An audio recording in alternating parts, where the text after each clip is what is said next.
Welcome back, everybody. When we bought this house, the kitchen had a very 70s style to it. And from today's standards, the kitchen now kind of has a dated look to it still.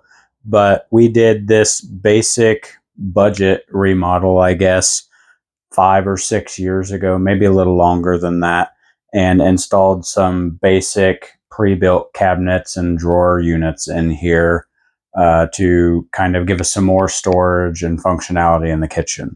The main issue we have is with these top two drawers. They work fine, but we have a lot of kitchen utensils, more than we need. And actually, it happened there just now. We get so many in there that this doesn't like to close, or you can't get it open. You got to kind of fish your hand in there and try and push things down to get into the drawer. That stuff overflows down into the second drawer here. Today, we're going to solve that issue by combining these two drawers into a single drawer unit. If that sounds interesting, stick around and I'll show you how I do it.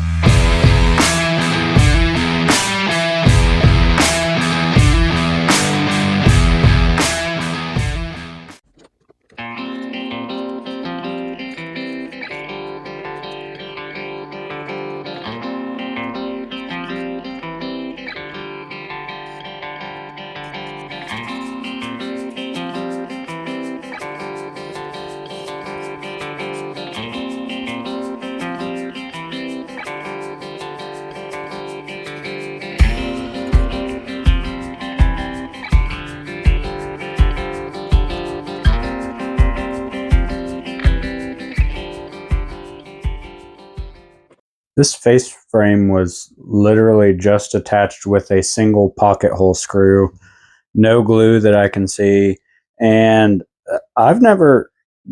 Does anybody know what that groove's for? What would the purpose of a groove there be? That was on the lower side, and I'm having trouble understanding what the purpose of that groove would even be. So if you know what that is, let me know down in the comment.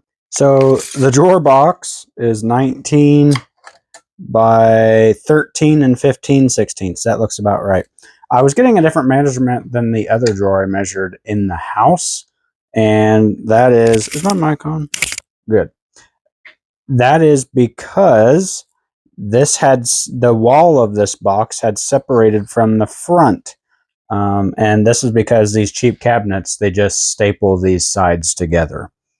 They don't put any glue or anything in there. They just hope that the staples hold it long enough until you can't make a claim on the warranty.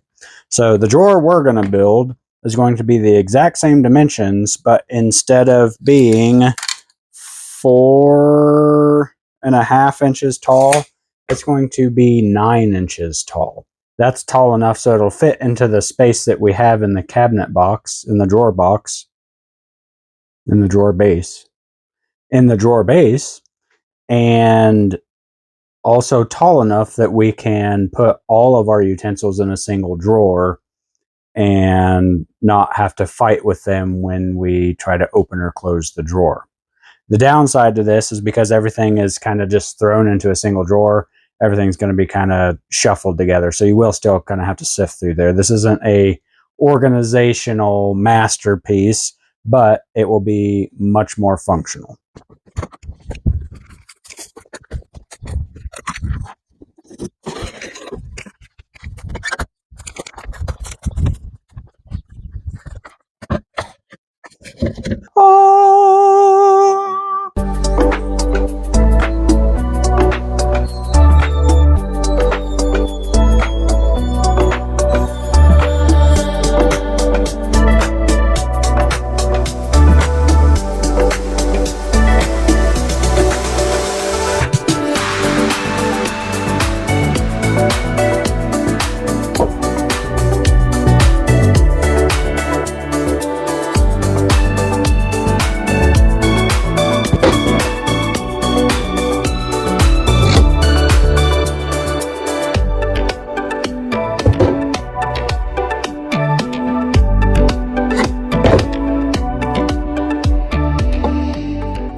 Let's recover this hardware.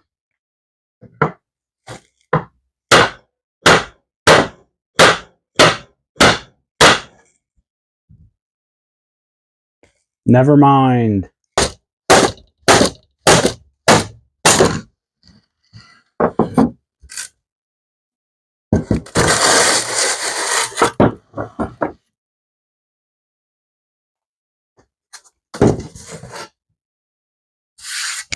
All right, so now we need a dado in here, and that will hold the bottom panel.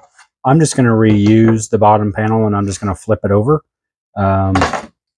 So that should work fine for us. This dado happens to be 3/8 of an inch up from the bottom edge. It's just slightly over 1/4 of an inch to give it a little bit of room to play. And it's about 3/16 deep, which is roughly half of the total width of this board here. This happens to be 7/16. It's a 1/2 inch board, but it's a 1/2 inch plywood, but it's actually 7/16. So we're going to repeat that and make a dado groove on all of our boards. And to achieve, since our saw blade is only 1/8 of an inch wide, we'll take one pass, bump the fence over, and take another pass until we get our full width for our dado, and we'll likely fit the panel in there to make sure we're getting a good fit.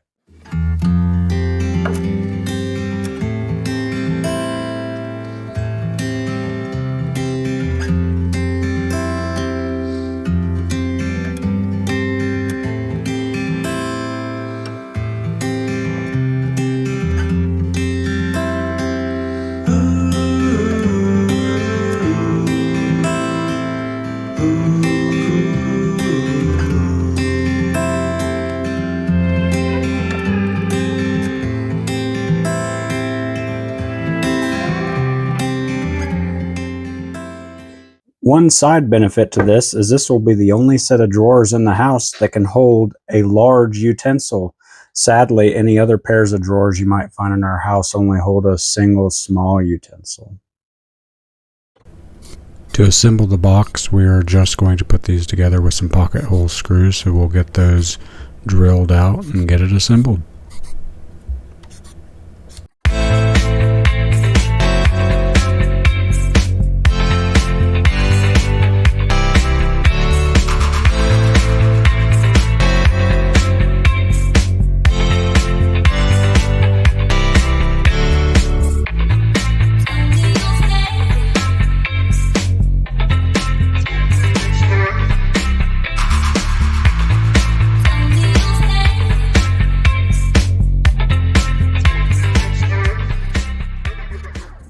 And here's 10 seconds of me rubbing my pork. Pretty gross you're watching. Alright, we have a drawer box. Now we need to figure out the drawer runners, not to be confused with the runs, which some people in my family have a problem with in the morning. You know who you are. I believe I'm going to just reuse the drawer glides that's with it for now. See how it does. I think they're probably plenty strong. Kitchen utensils don't weigh very much, but these just kind of clamp on there, but they do have a couple of screw holes. I'm probably going to go ahead and screw them in as well. So we'll go ahead and get those attached now.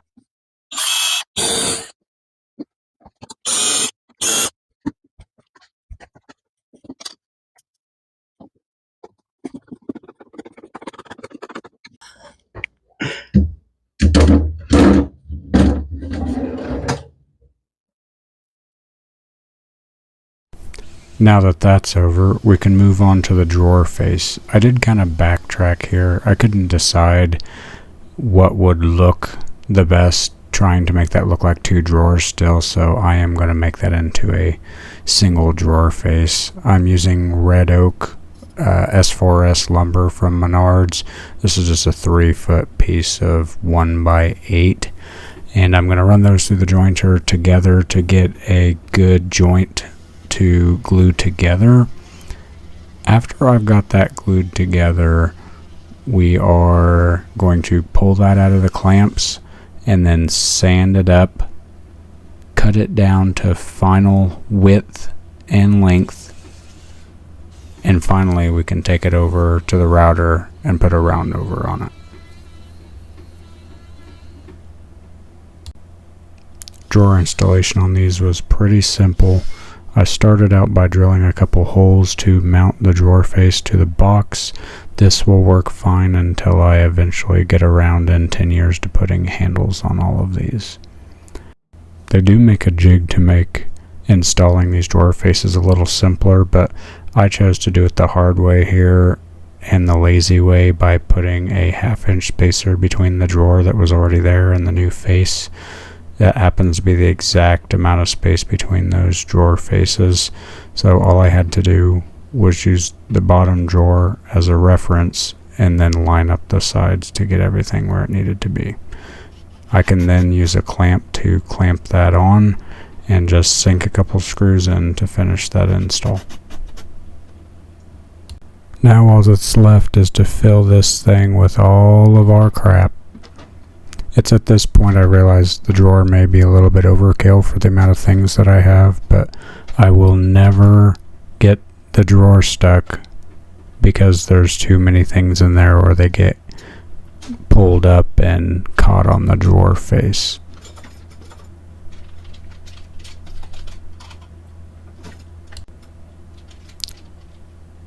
Try not to stare too long or I'm going to tell my mom that you're looking inside my drawers.